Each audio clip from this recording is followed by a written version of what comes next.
Assalamualaikum warahmatullahi wabarakatuh. Seorang makeup artist profesional dari Bandung, namanya Dina ya. Dina. Ya. Hari ini aku pengen nanya-nanya nih sama Kak Dina nih. Sebetulnya di makeup artist itu pertama kali banget terjun ke makeup artist tuh kapan? Pertama kali banget ya. Ya. Belajar sih terjunnya gimana dulu nih, as a profesional atau Pertama kali belajar makeup deh. pertama kali belajar makeup biasa lah ya, anak ABG. SMP SMA gitu kan udah mulai curious sama makeup. Dari SMP SMA udah Ya curious aja Oke, ya. gitu. Terus rencana memang kan pengen kuliah. Dulu tuh dreamingnya kuliah di luar. Nah kuliah di luar terus nyokap tuh bilang belajar makeup aja sekalian kan kamu suka gitu loh makeup, suka dandan, suka itu. Terus ya udah deh akhirnya les lah makeup karena buat modal ke luar negeri itu kan kalau kita kerja yang sesuatu yang bentuknya kayak buatan tangan atau apa itu kan memang lebih menghasilkan lah gitu loh. Jadi berarti disupport ya sama orang tua? Support banget? support karena memang dari awal aku memang di bidang seni. Jadi dari awal tuh aku dari SD tuh udah melukis sebenarnya. Oh. Jadi memang seneng gambar, seneng lukis, seneng bikin ya hastakarya lah kalau orang zaman baheula ngomong namanya hastakarya gitu ya. Aduh, katempo umurnya. Oke, terus kenapa milihnya ke arah makeup artist? Itu sebetulnya dulu ada kayak apa sertifikasinya atau gimana nggak sih? Atau ada sekolahnya gitu? Dulu tuh memang sekolah memang harus sertifikasi zaman dulu itu. Waktu itu tuh aku les make up tuh di tahun 2001. Oh, 21 tahun yang lalu? Jadi katampa umur nanya orang teh. Ketebak ya guys. Baik. Terus? Jadi sebenarnya tuh harus ada sertifikasi. Sekarang sampai sekarang pun harus.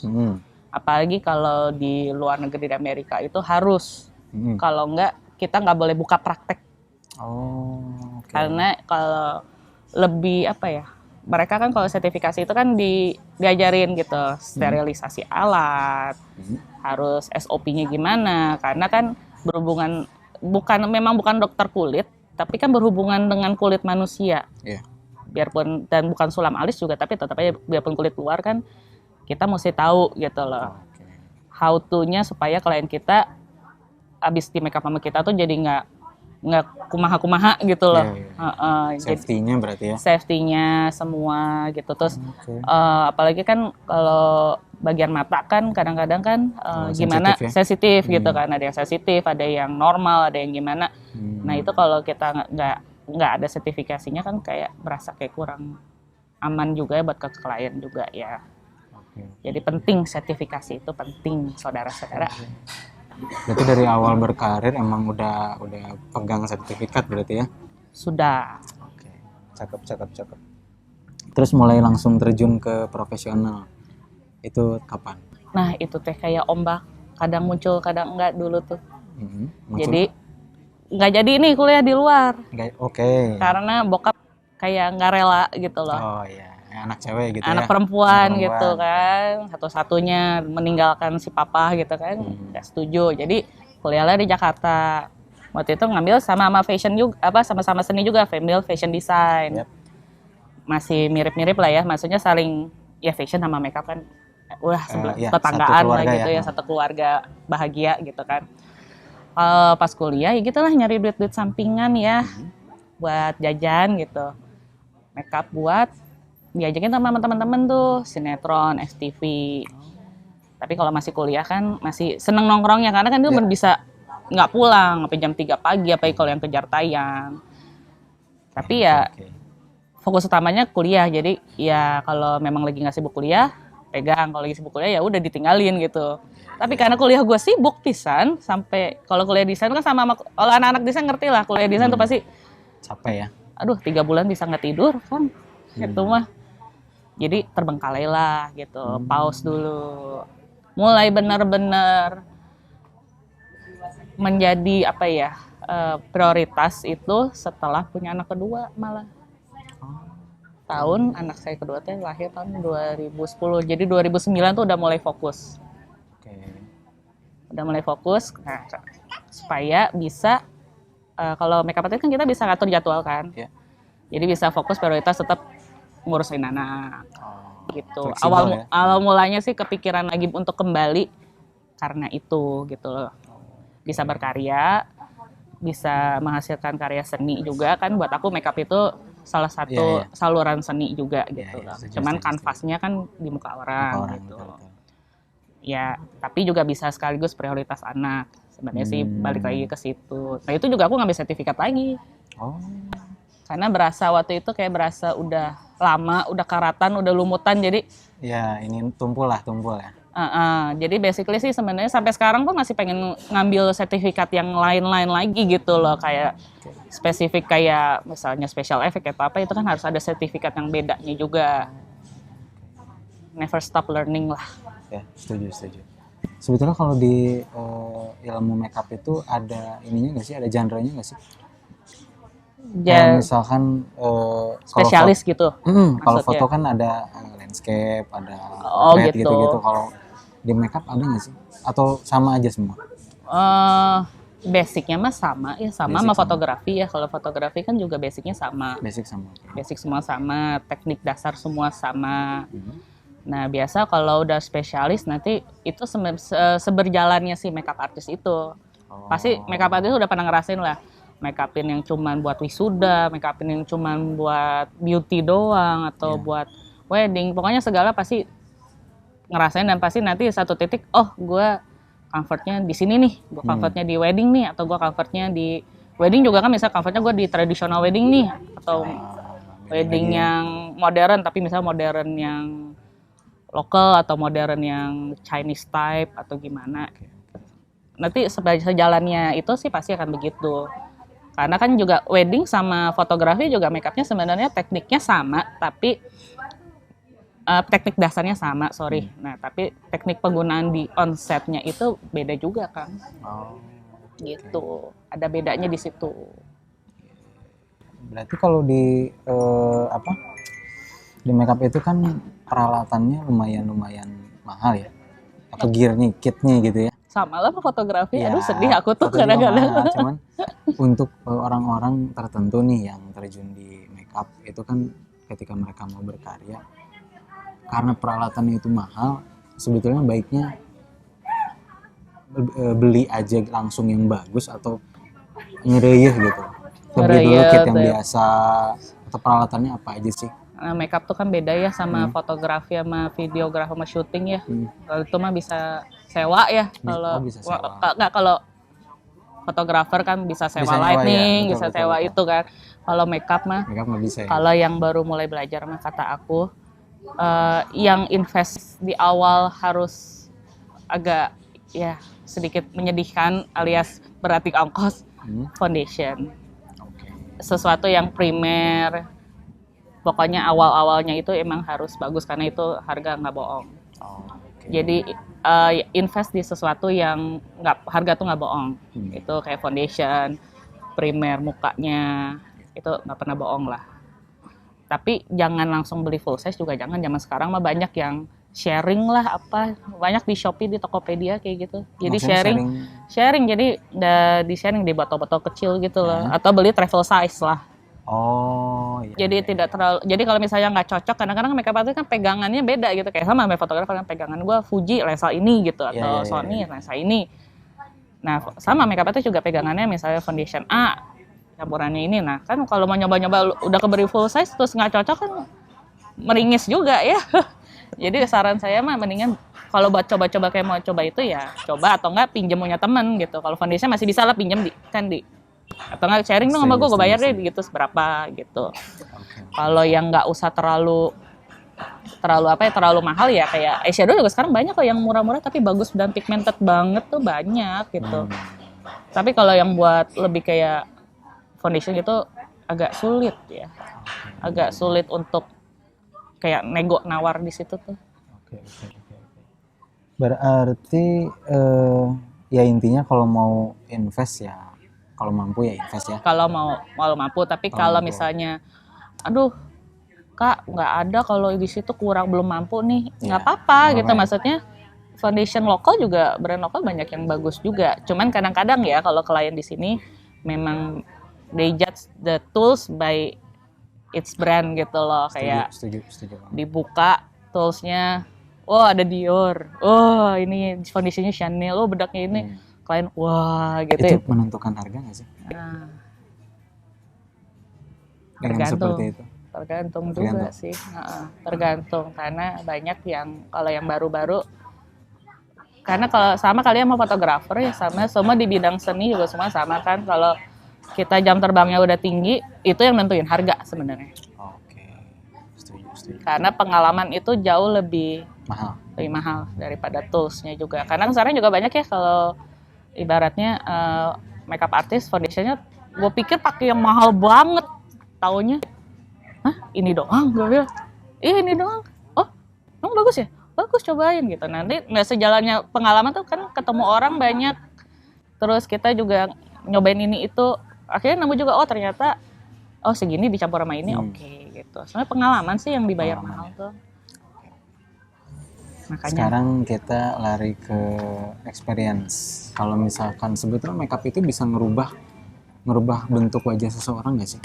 Kayak misalkan cewek nih kan, kalau di makeup katakan ada yang lonjong, ada yang bulat, ada yang agak kotak bisa. misalkan.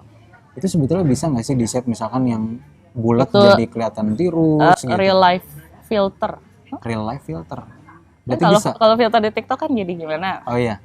Kalau filter IG. Nah, kalau makeup ya udah real life-nya aja gitu. Maksudnya real life dalam arti bisa kayak sekarang kan ada tuh kayak plester, jadi semua kerutan hilang, buka di plester jadi kayak gitu, jadi tirus pisan. Terus sama lah kalau di fotografi kan shadow, highlight, nentuin kayak deep-nya, apa yang ditonjolin, kurang lebih sama lah. Jadi apa ya, sesuatu ke apa ya, ya seni sih, seni.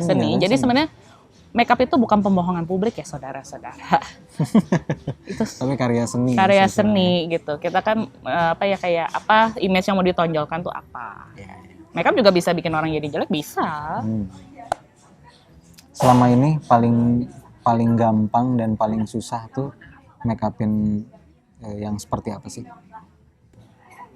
Pernah punya pengalaman kayaknya paling gampang tuh misalkan makeupin yang mau wedding, atau misalkan yang paling sulit tuh makeupin konsep kayak gimana? Kalau konsep sih, karena aku kan sebenarnya spesialis nggak di wedding ya. Lebih banyak di konseptual kayak di fotografi, di video atau di syuting iklan atau film gitu. Karena kalau kayak gitu biasa kita udah persiapkan dari sebelumnya gitu loh, pasti udah persiapan dan pasti udah di test and error dulu gitu sama ya, kita panggil model ke studio atau gimana. Itu sih nggak susah. Yang susah itu biasa lebih ke environment-nya sama timeline. Karena kan kalau udah syuting kayak gitu kan ada timeline nih, jam segini mulai, jam segini harus beres gitu. Tapi kalau makeupnya kayak banyak ini itu gitu atau gimana, terus atau misalnya ruang makeup yang nggak ada AC jadi nggak kering-kering atau gimana, modelnya kejar-kejaran sama keringet model atau gimana, terus environment-nya kalau di studio sih enak banget ya, udah ada tempat, ada AC, apa. Kalau outdoor ya lebih ke environment sih sama timeline yang disediakan. Ngaruh ya berarti ya? Ngaruh banget ya? Ngaruh. Makanya makeup artist kan suka ini, pasti nanya ada AC nggak? Kalau nggak ada AC kipas angin deh gitu kan. Pokoknya karena kita kejar-kejaran kan sama model keringet, nggak beres-beres makeupnya. Sedangkan timelinenya udah diteriak-teriakin kan. 5 menit lagi take gitu. Gitu lah. Lebih ke itunya sih. Tapi kalau yang kayak yang itunya sih buat aku sih nggak terlalu, karena biasa udah dipersiapkan sih. Sudah dipelajari, dipersiapkan, research. Smart. Ini kebetulan ada titipan pertanyaan ada 2 pertanyaan titipan. Satu dari istri, satu lagi dari temen. Yang pertama dari istri dulu ya. Make up klien untuk photoshoot konseptual itu biasanya suka nyesuaiin dengan apa?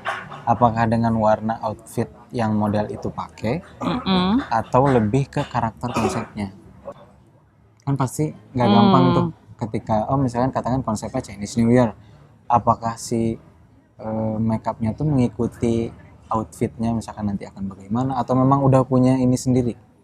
Pertama kalau ini kan aku kan sebenarnya sekarang nggak cuma megang makeup ya, karena dasarnya kan ada fashionnya juga, terus ada artnya juga. Jadi ada hal pertama biasa yang aku pegang tuh udah all in sih, makeup, hairdo, terus wardrobe, styling, kadang udah sampai properti segala. Nah itu aku pasti meet up pertama sama yang mau bikin project itu, aku nanya storyboardnya gimana, sedetail mungkin. Kalau misalnya konsepnya ada bersangkutan dengan history, tahun berapa, di mana, pokoknya sampai ke detail yang kadang-kadang nggak penting tapi ditanya gitu sama aku tuh gitu loh. Lokasi misalnya ini apa nih, di Indonesia apa di mana nih gitu loh, atau mau yang luar tapi kearifan lokal atau gimana. Nah udah gitu masuk ke color scheme-nya nih, karena mesti melek nih kita, karena kebanyakan kayak kalau ini kan sinematografinya kadang-kadang kan nanti dieditnya akan misalnya agak-agak sepia atau agak-agak tergantung si temanya itu gitu kan. Ada yang bright color pop, ada apa. Oke, color scheme-nya gimana nih? Terus contoh bakal jadinya mau dieditnya sampai gimana nih gitu loh. Dari situ kan baru bisa di-adjust tuh semuanya. Tapi kadang-kadang yang kita udah, nah biasa udah gitu gue bikin tuh. Ini gue bikin research and development-nya adalah ini contoh-contoh makeupnya, eyeshadow-nya ininya ini, bajunya disesuaiin ini. Nah, terus biasa difotoin lagi nih. Kita cobain lagi di model gini. Sampai udah ACC udah approve. Ini kalau yang project besar ya, kayak syuting atau apa. Tapi kalau fotografi biasanya mereka sih udah percaya gitu. Dikasih cuman storyboard yang aku bikin sendiri. Storyboard yang dari mereka aku terjemahin ke makeupnya gini, cuman dibikin kayak pakai presentation gitu. Oke, cuman kalau yang project yang besar kan memang harus ada bayangannya gitu. Pakai modelnya, si model pakai bajunya ini, makeupnya ini, rambutnya gini kurang lebih gitu loh, kayak apa ya, trial lah gitu. Trial. Kurang lebih kayak gitu. Emang ada diskusi jauh dulu berarti ya sama fotografernya? Semua harus, karena kita satu tim ya kayak gitu kan. Untuk mencapai satu konsep harus satu tim. Beda sama wedding kan. Betul. Kalau wedding kan biasa adalah kayak dreamnya si pengantin. Jadi dia juga milih makeup artist udah yang idolanya dia. Terus milih fotografer apa juga yang dia udah lihat ini, gue pengen banget nih kayak gini nih, dipajang di rumah, fotonya kayak gini, apa gimana. Dia udah kayak punya imajinasi yang udah diimpi-impikan gitu lah. Kalau yang udah ngebet nikah pasti ngerti lah. Ada yang udah pernah menikah pasti ngerti lah gitu. Betul. Biasa perempuan mah gitu. Jadi beda sih sama yang berkonsep kayak foto gitu. Beda juga kalau misalnya cuman mau foto beauty doang lah on street. Beda juga, atau beauty yang cuman ala-ala di cafe yang santai. Itu mah nggak ada konsep. Makeupnya cuman ya udah makeup beauty aja. Malah itu biasanya modelnya aja yang makeup sendiri gitu sih, karena kan cuman beda konsepnya aja sih kayak gitu. Oke. Sekarang pertanyaan kedua, jika ada klien dengan tone kulit yang gelap, tapi si klien minta di makeup supaya kelihatan lebih cerah dari tone kulit aslinya, gimana tips and trick supaya nggak kelihatan kontras? Untuk keperluan apa dulu nih? Nggak tahu nih. Pokoknya pertanyaan kayak gitu. Mungkin dia masih belajar kali ya. Kalau wedding hijab gampang. Karena yang kelihatan cuma muka, terus sini masih bisa dibedakin si tangan kan. Karena segini kan. Dan dia kan ketutup. Masih bisa dikamuflasekan. Juga ada spray. Ada tuh di Cina jual, kalau di TikTok juga banyak tuh. Pokoknya di spray dia tuh jadi kayak putih gitu loh. Si tangan ya, jadi kayak gitu. bedak badan gitu lah. Tuh ada. Tapi kalau misalnya untuk yang kayak apa sih, wedding yang modern gitu yang serba kelihatan kebuka. Nggak mungkin kan kita pupurin sebody.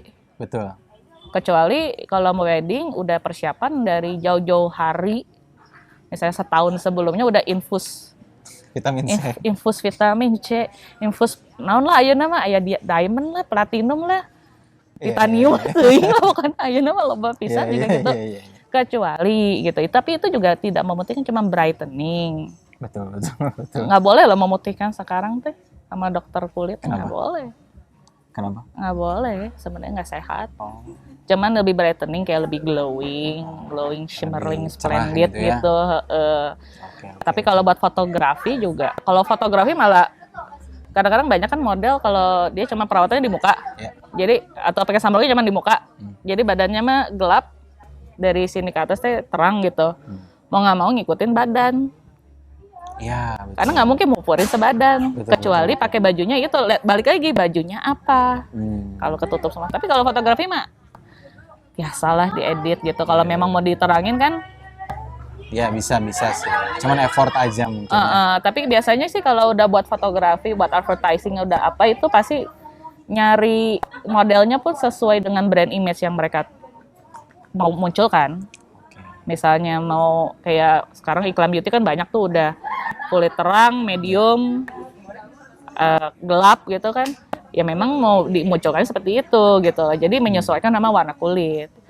Tergantung, makanya ditanya lagi sama aku kan, buat keperluan apa dulu nih? Tawon gening. Iya. Kalau wedding, nah kalau hijab itu mah gampang pisan karena tertutup semua ya. gitu. Makanya kalau makeup yang wedding hijab, kalau lihat di sosial media kan foundationnya putih pisan apa banget. Karena kalau dia foundation nggak diputihin, begitu dipakai hijab teh gelap. Iya. Gitu. Oke. Kalau yang kebuka mah masa dipupurin satu badan. Iya. Touch up-nya juga Gimana? lumayan Iya, loh, iya. karena kan kena kegesek baju, kena keringat si pengantennya segala rupa gitu. Terus belum bajunya putih, nempel foundationnya ke baju. Sama ini terakhir kan aku suka lihat di Instagramnya si Dina tuh banyak banget yang dulu tapi ya konseptual kayak ada makeup joker terus yang gitu-gitu. Itu tuh sebetulnya apa sih kayak tato apa gimana sih itu sebetulnya? Kalau yang joker sebagian hand paint, sebagian tato. Jadi temporary. itu makeup semuanya. Masuknya makeup atau ada paint? Tatonya setengah-setengah. Tatonya ada yang kita print temporary tato tinggal diairin gitu, barudak ayeuna tuh. Ada yang pakai hand paint. Oh, berarti kombinasi. Iya. Oke. Tergantung waktunya sih. Kan balik lagi aku tanya, berapa lama gue dikasih waktu nih gitu. Iya. Kalau temporary tato jelas cepat.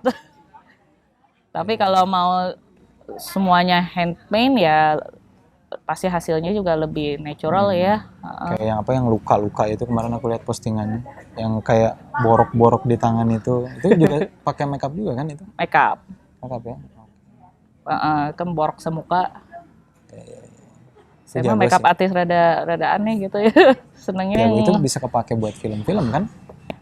Sebetulnya ya. bisa. Tapi itu kalau itu masih belum pede karena masih pengen belajar lagi. Kenapa masih ada yang kurang? Ini kan secara teknik kan kalau untuk kayak special effect itu tuh otodidak ya. Emang seneng terus penasaran, jadi coba-coba sendiri, lihat di YouTube, lihat di apa, diimplementasikan sendiri. Tapi kan secara teknik yang benarnya kan itu kan masih belum tahu gitu loh. Dan kayaknya kalau belajar langsung ke sananya kan kayaknya lebih afdol gitu ya. Kayak lebih natural, lebih real gitu. Jadi nggak kayak bohongan gitu. Oke, ada tips terakhir buat MWA pemula yang baru mau terjun nih? Yang baru mau terjun, naikin pengalaman tuh harus banyak pakai itu, kita banyak pakai waktu, nggak cuma pakai tools ya. Kalau tools masih bisa, kalau udahlah nggak usah beli terlalu mahal kayak kuas segala, secukupnya seadanya. Yang penting yang necessary, yang basic, yang harus dipunya ya punya gitu. Tapi yang paling mahal adalah pengalaman. Terus mesti sabar, telaten. Kadang-kadang banyak mua itu kan sekarang banyak yang aku mau mua aja karena pengaruh sosial media kali ya, betul, gitu loh. Ya. Kelihatannya adalah very glamour work very glamour career. Actually enggak juga sih ya. Enggak juga ya. Semua bangun subuh terus kita terkapar di ujung ruangan syuting juga ya udah sarapan sehari-hari gitu ya. Jadi itu harus tahan mental juga sih gitu, tahan mental karena nggak seglamor yang dilihat di sosial media gitu loh. Memang dekat dengan kehidupan glamor, kehidupan entertainment gitu, kehidupan orang-orang kreatif. Tapi actually untuk itunya banyak juga gitu loh, kayak keringat dan darah dan ngabisin bangun subuh, kurang tidur, banyak juga. Nah kadang-kadang Mua itu kadang-kadang nggak siap mental di situnya. Nggak siap mental, kayak nggak expect bakal kayak nggak gitu expect gitu kayak gitu. Terus dan juga mereka ekspektasinya banyak loh Mua baru yang langsung ambil kasih price list seharga Buba, seharga Benu. Mereka harga segitu karena ya lihat dong jam terbangnya, portfolio mereka gitu. Dan mereka untuk menyampai di titik itu kan dengan jernih payah yang susah banget. Aku tahu banget gitu loh, mereka tuh dulu yang cuma pakai motor, ngegojek, neteng-neteng tas tool berat apa segala. Terus yang harus kayak udah ada make upin apa cuma tuker guling, yang penting dapat portfolio karena artis gitu ya, harus rela gitu loh. Namanya jalan ke puncak ya pasti berat pisan gitu ya. Berliku berat, nggak langsung smooth kayak naik lift ke puncak gitu. Nah itu mental emang harus sih, mental. Terus jangan kayak aku udah dapat sertifikat, udah ngerasa bisa semua. Malah setiap hari tuh ada teknik baru sih. Kayak never stop learning. Sama sih semua di dunia, apapun kerjaan, apapun never stop learning sih. Terus jangan kayak udah comfort di zona ini, jangan terlena gitu loh. Kadang-kadang kan ya udah make up wedding ya udah, tapi coba aja gitu yang lain. Explore aja, biarpun nanti enggak, ternyata gue lebih comfortnya di wedding. Ya udah silakan, yang penting kan udah coba hal lain gitu loh. Jadi make up itu nggak selalu di make upin wedding, wisuda, itu nggak selalu, make up itu nggak selalu di situ gitu. Jadi masih kayak kalau di Indonesia yang aku lihat tuh masih orang-orang taunya make up artis tuh pasti pengantin, pasti ini, pasti make upin artis-artis gitu. Nggak selalu gitu. Sebenarnya tuh lebih lebar loh gitu loh, nggak selebar daun kelor gitu sebenarnya. Lebih lebar loh gitu loh. Jadi jangan terpaku di situ gitu.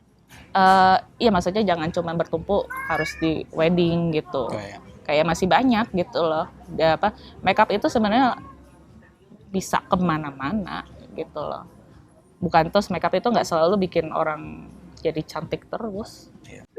Karena kalau aku kan memang banyak yang megang konsep ya gitu. Ada yang jadi tua, jadi keriput.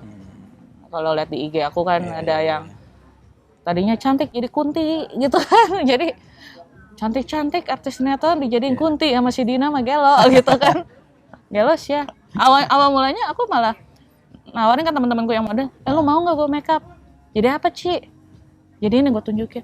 Nggak mau, aku maunya jadi hantu cantik. Hantu mah nu balik mah tuh aya nu cantik atuh.